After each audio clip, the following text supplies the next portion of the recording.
l'importance de différencier, et de creuser un sillon,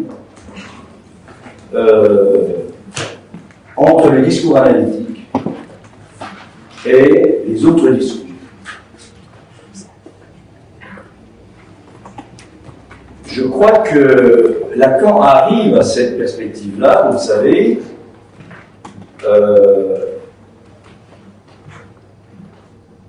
après avoir élaboré un certain nombre d'éléments, notamment la dimension de l'objet petit a, de l'objet cause du désir, et cette question du discours est importante parce que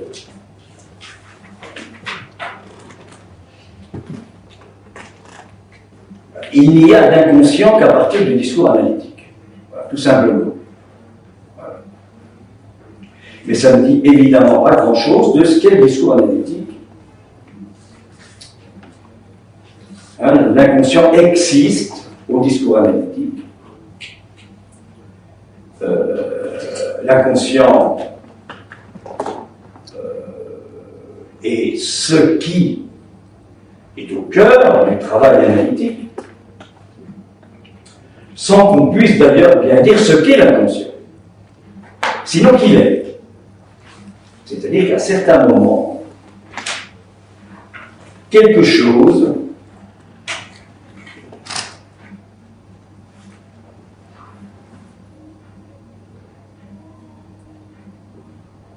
pointe, fait apparaître, fait toucher du doigt l'importance de la particularité du langage. Autrement dit, là, je reprends, je ne cite pas toujours, je reprends assez souvent les propos de Lacan, pulsion de vie, pulsion de mort n'a rien à voir avec l'inconscient. Soyons très clairs là-dessus, c'est autre chose. Pourquoi? Parce que c'est pas articulé, même si on l'articule, c'est pas articulé au fait de parler, au fait d'être un être parlant, c'est-à-dire à la dimension du langage. Et l'être parlant n'est pas le langage n'est pas l'être parlant. Alors je banalise un peu les choses parce que, tout simplement, on est porté à retomber dans les ornières habituelles, qui sont logiques, c'est ce qu'on appelle l'imaginaire. Les ornières habituelles de l'explication, de la compréhension. Et derrière l'explication, la compréhension, qu'est-ce qu'il y a? Eh bien, il y a le discours du maître qui ordonne, qui donne, et on pourrait dire un discours qui est en quelque sorte proche, très proche, qui est le discours universitaire. Ça ne veut pas dire que ça tient uniquement à l'université, évidemment. Hein? C'est des mots, comme dit Lacan, quand je parle, il y a plein de pièges. Il y a des pièges. C'est jamais le sens commun, le sens courant. Et donc, chaque fois, on est amené à revenir sur la façon dont lui-même a été amené à aborder ces questions-là, qui sont les questions du transfert, et du savoir inconscient.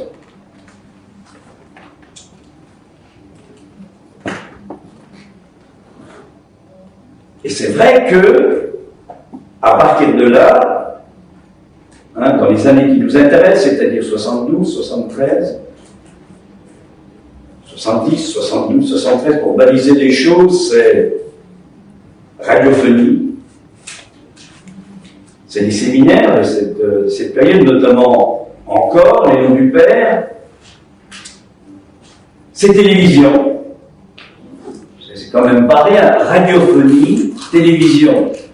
Je veux dire, ça montre l'importance de ce qui est en train de se jouer je dirais comme ça, dans la communication. Et un des discours, finalement, les plus importants qui conduisent à la communication, c'est le discours du maître. Pourquoi? Puisque ça vise à ce qu'il y ait une pensée que tout le monde puisse accepter, alors que ce qui est en jeu dans notre rapport au réel, ce qui est en jeu dans la particularité du langage, c'est que justement, il n'y ait pas une réponse qui convienne à tous. Sauf que Lacan a appelé ce type d'universel, le tout, il a rapproché ça du savoir masculin, du savoir du tout homme. Tout homme. Et vous voyez que on part directement, à partir du discours, une direction, c'est d'abord, qui est la dimension du sexuel. Mais pas au sens commun du terme.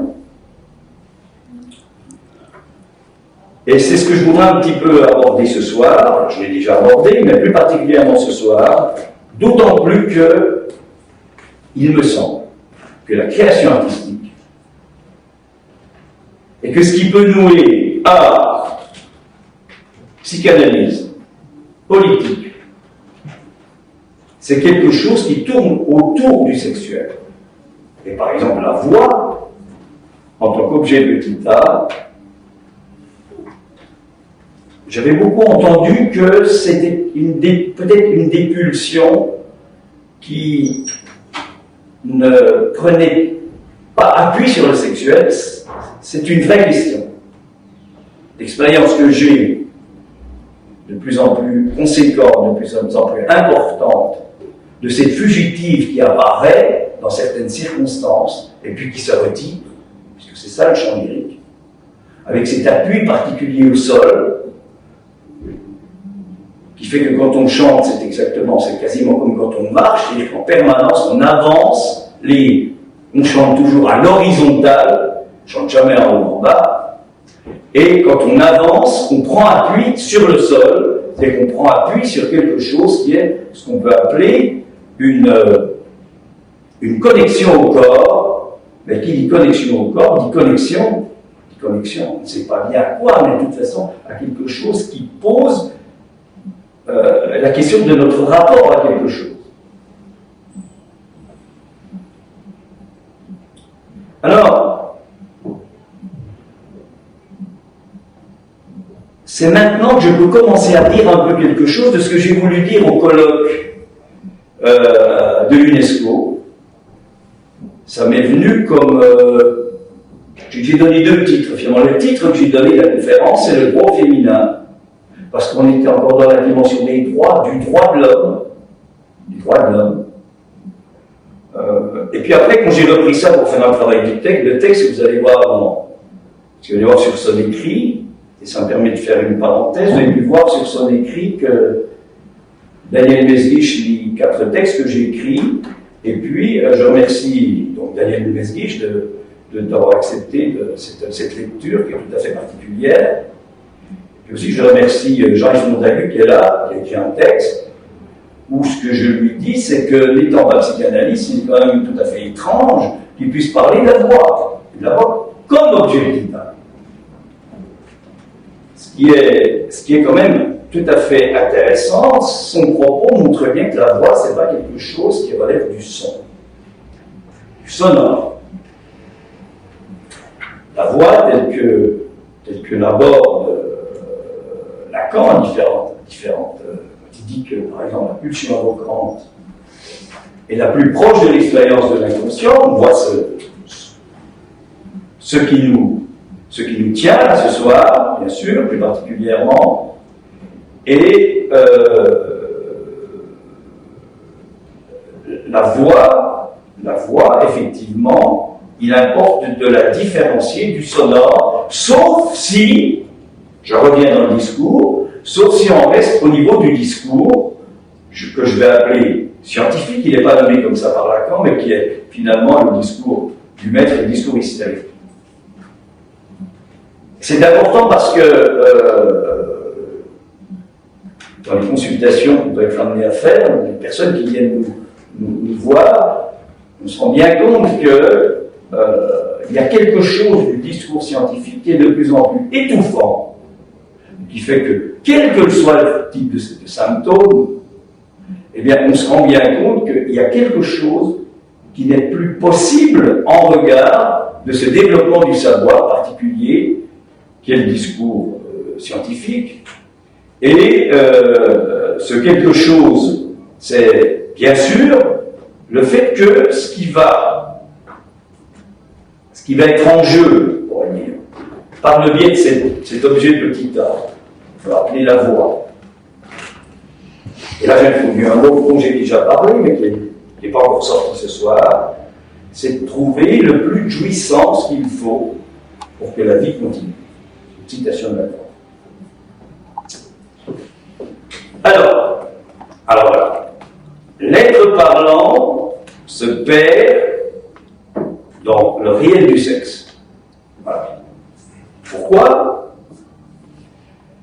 Parce qu'il y a cet autre radical, cet autre sexe, grand A,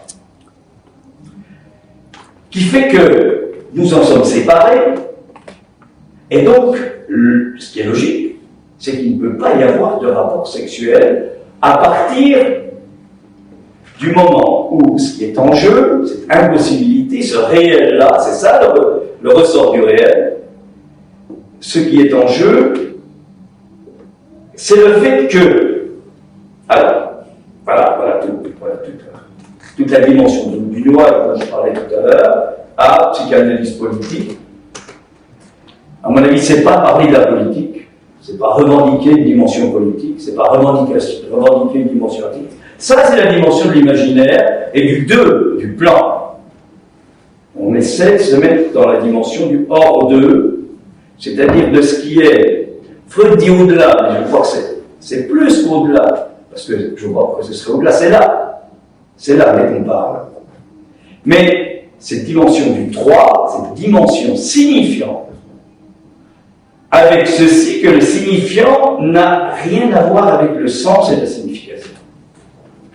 Ça a à voir avec quoi? Avec ce qui se trouve dans la langue, quelque chose qui s'entend, et bien sûr, dès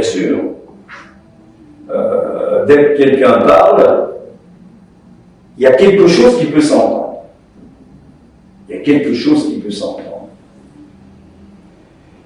Et vous voyez que si le discours analytique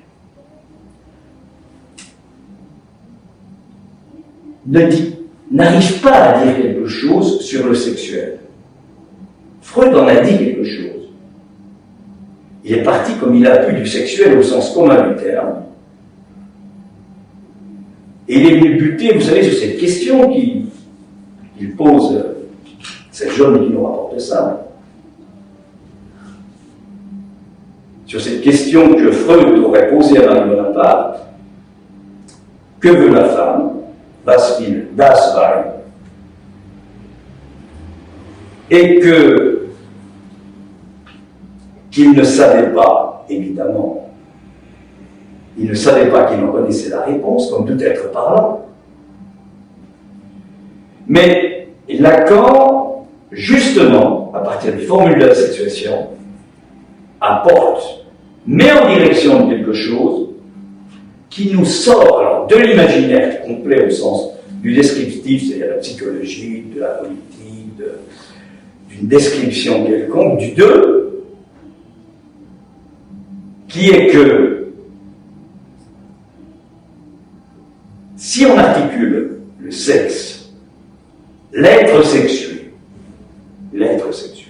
entre parenthèses, ouvrons une parenthèse, ce que l'on appelle l'être des philosophes, c'est finalement, c'est quoi? C'est l'être sexué dont on ne prend pas en compte le sexe. La psychanalyse, elle prend en compte l'être sexué. Et notamment l'être sexué, alors du féminin, c'est-à-dire une formulation de ces femmes, pas toutes, qui s'isolent dans leur être sexué. Lacan, des mineurs encore, première séance. novembre 1972, qui s'isolent dans leur être sexué, qui ne passent pas par le corps, mais par la logique de la parole. Voilà, posé. C'est posé comme tel, la logique de la parole, et quand il s'agit de logique, alors là, on n'est plus dans le raisonnement, c'est quelque chose qui se déroule. C'est le réel qui se déroule. Le réel du langage, de la langue, le secret de la langue, le génie de la langue qui se déroule. On n'est plus dans les catégories, effectivement, masculin-féminin. Ce qui fait que, bien sûr, à partir de là, chaque être parlant,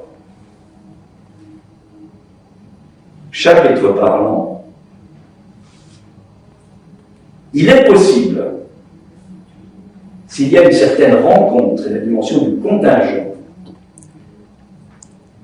qui survient pour autant que le nécessaire, ce qui ne cesse pas de s'écrire, cesse. Le nécessaire recouvrant l'impossible. Je reviens sur les catégories. Nécessaire, impossible, contingent. Le contingent, c'est ce qui cesse de ne pas s'écrire. Puis toute la formulation climatique, ça dépend où je fais la coupure dont je parle. Et ce qui va rendre le possible, c'est-à-dire ce qui cesse de s'écrire. Eh bien, chez l'être parlant, et à mon avis c'est ça, c'est ce champ-là qui relève de la psychanalyse et du psychanalyse.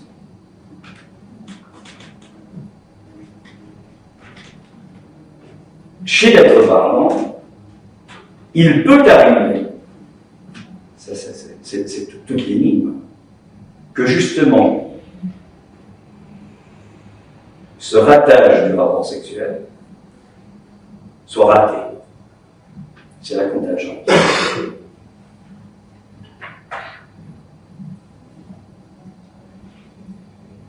Alors, bien sûr, tout ça, ça peut se dire à partir de cette expérience codifiée qui est celle de la psychanalyse, du discours analytique dans ce lien social particulier qui est lié au fait qu'il s'établit entre deux êtres parlants, ce qui différencie tous les autres discours qui prennent en compte ce que peuvent dire les êtres parlants, mais pas du tout dans cette perspective-là, dans la perspective de connaissance, qui est le discours scientifique, par exemple. À savoir, par exemple, revenons sur le corps. Le corps, c'est-à-dire l'être du corps, je ne vais pas sexuer, l'être du corps tel qu'il est défini habituellement en médecine, et du coup, en psychologie, en phénoménologie, en philosophie, pourquoi pas, j'ai rien contre les philosophes, certains pensaient qu'avec ce que je disais, j'avais une norme contre les philosophes. Pas du tout. Ce qui est important, je pense, c'est que différencier le discours analytique, qui est le seul discours nouveau qui est apparu il y a un peu plus d'un siècle, et les autres discours. Ce discours nouveau prend en compte le sexuel, l'être sexué, pour autant que l'être sexué n'est pas réduit à ce que l'on appelle habituellement l'être sexué, c'est-à-dire ce que Lacan note comme étant ces signes bizarres sur le corps, qu'il appelle l'amure. Il glisse de l'amour à l'amure, et ce qui apparaît sur ce corps, sur ce mur, ces caractères sexuels d'ailleurs qui font peur, bien sûr. La première fois, c'est pas simple du tout. Donc, vous voyez que l'être du corps, tel qu'il est défini, dans cette perspective-là, va tout à fait dans l'élaboration des connaissances telles que le discours scientifique, c'est-à-dire médical, de recherche, peut le développer. Et il faut bien le laisser aller dans cette perspective-là. On n'est pas là pour rappeler quoi que ce soit aux philosophes, aux chercheurs, aux scientifiques, etc. Ils ont leur voie tracée, il faut bien les laisser aller. Ben, c'est ce corps-là qui vont nous réparer. Ce corps-là, c'est celui qu'on met dans un train, celui qu'on met dans une voiture, celui qui nous embête parce qu'un beau jour, on a un wagon, je sais pas quoi. C'est ce corps-là. C'est l'être du corps. Ça se répare. Mais c'est pas du tout le corps sexuel tel qu'il advient, ou tel qu'il peut être nommé à partir du langage, dans cette articulation entre un savoir, parce que ce corps-là c'est un savoir masculin et un savoir féminin, qui, je dirais, tous les portent à ce qu'ils ne se rencontrent pas. Il y en a la possibilité de rapport sexuel qui peut s'écrire dans la structure. Et puis, le fait que dans cette impasse qu'est le réel, cette impasse du 3, cet étroit du réel, quelque chose peut être, je ne sais pas comment dire, déposé. Je crois que la création artistique, c'est ça. Enfin, j'en suis là, dans cette perspective. Et puis, ce qui est en jeu dans une analyse, je crois que c'est ça, bien sûr. C'est pour ça qu'il y a quelque chose qui n'est pas très loin, et qu'on ne peut pas en dire grand-chose d'ailleurs. Et il y a quelque chose là, de très énigmatique, qu'on ne saurait dire,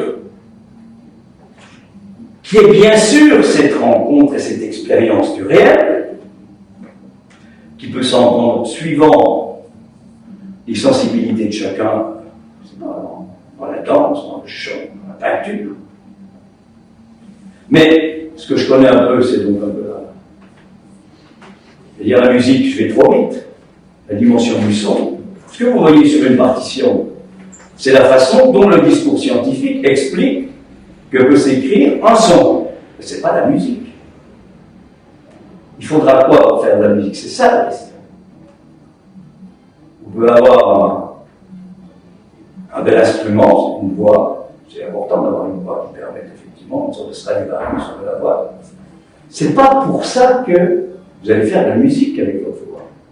Donc il y a à la fois à apprendre quelque chose, un certain nombre d'éléments, je ne sais pas bien comment on peut, c'est sûr qu'il y a connaître un certain nombre d'éléments qui sont du fonctionnement du corps, de l'être du corps, mais, et c'est là je trouve qu'on se rapproche du nœud de Lacan. Quand tu dis le nœud, mais c'est pas ce que je dessine, c'est un dire. C'est un dire. Alors, vous pouvez essayer de faire des nœuds, des beaux nœuds, tant que vous voulez. C'est pas ça le problème. C'est qu'il essaie d'écrire quelque chose. C'est un écrit. Son écrit, à lui, quelque chose de cet ordre. C'est une trace de quelque chose. Trace. Et il me semble, je ne sais pas, il me semble que c'est ça que Lacan remue dans ces années-là. Il me semble que ce qui peut se passer dans cette...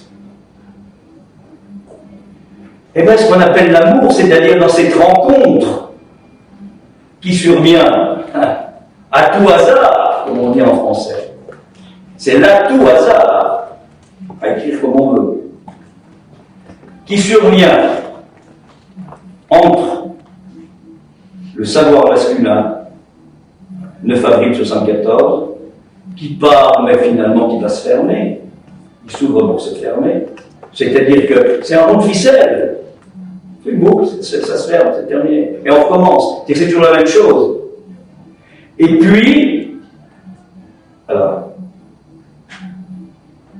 l'apparition, la création d'une femme, c'est pas la femme, c'est d'une.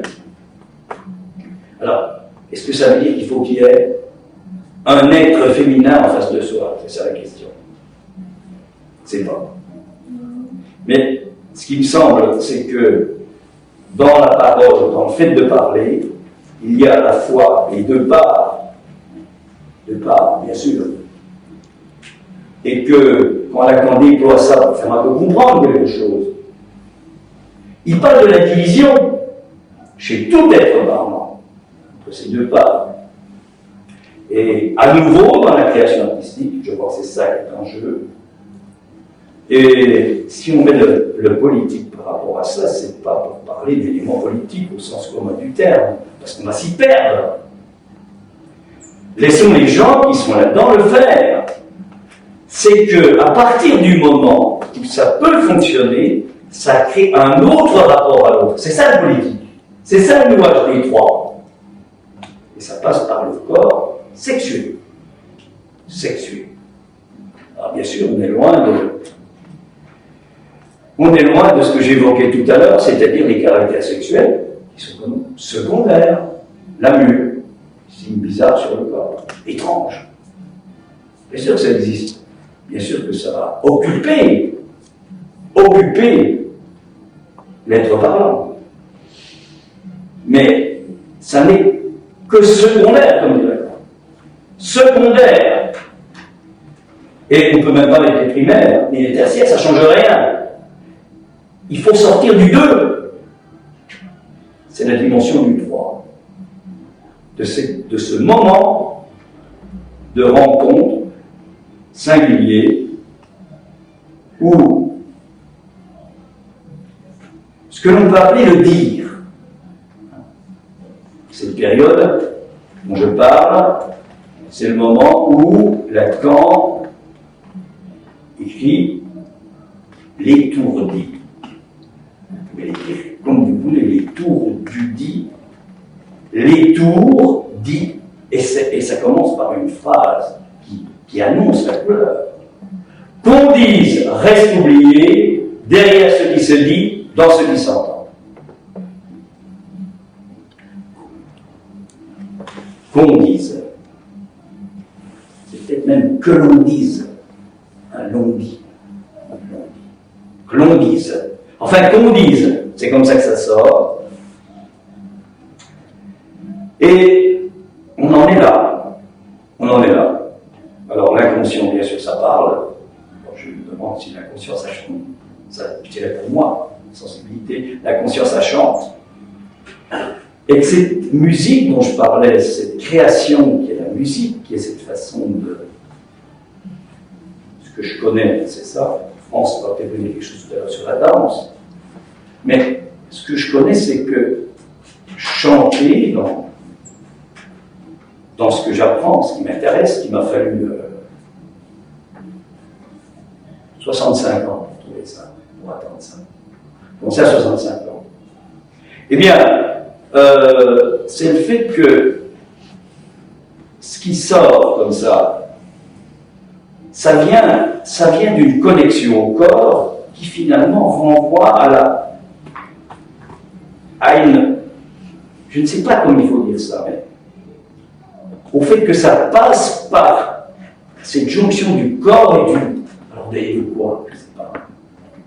On va appeler ça la terre. Il y a quelque chose, une sorte d'assise. Autrement, ça n'est pas dans le corps. Et du coup, c'est ça qui est extraordinaire.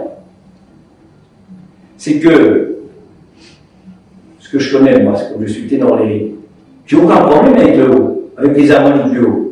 Mais pour arriver à faire sortir les harmoniques tout à fait haut, les si et les contre, il faut travailler le bas. Il faut d'abord travailler le bas, c'est-à-dire l'endroit où se trouve, bien sûr la ligne de chant, mais où va se trouver, c'est qu'il faut partir de telle façon qu'on reste centré, connecté dans cette partie, on va dire bas, je ne sais pas, dans cette partie qui nous lie à quelque chose. De toute façon, évidemment, ça ne se passe pas du tout dans la tête. Sauf pour un certain type de ténor, c'est autre chose, ou les contre-ténors, les hauts comptes, c'est autre chose. Je parle de ce que je connais, par rapport à ça. Eh bien, vous voyez qu'en disant ça quand même, on est dans cette dimension de l'être sexuel. J'ose pas dire du corps sexuel parce que c'est peut-être un peu trop. Enfin, de l'être sexuel tel que je pense que les discours habituels sur l'être ont coupé le sexuel. Alors on pense, on raisonne, on établit des constructions intellectuelles. Pourquoi pas? Il me semble que la psychanalyse, le discours analytique, l'être parlant, à ne pas faire, à ne pas glisser dans l'ornière habituelle, c'est-à-dire à prendre en compte cet appui-là, qui est quoi? Qu'est-ce qu'on va appeler l'objet petit a, sans savoir bien ce qu'on dit. L'objet petit a, est-ce que Freud, bien sûr, à élaborer autour des orifices. Hein? Mais c'est pas, bon, même si lui il a fait comme ça, au niveau de l'être du corps, c'est quelque chose qui fonctionne dans le langage. Voilà, je vais m'arrêter là pour ce soir.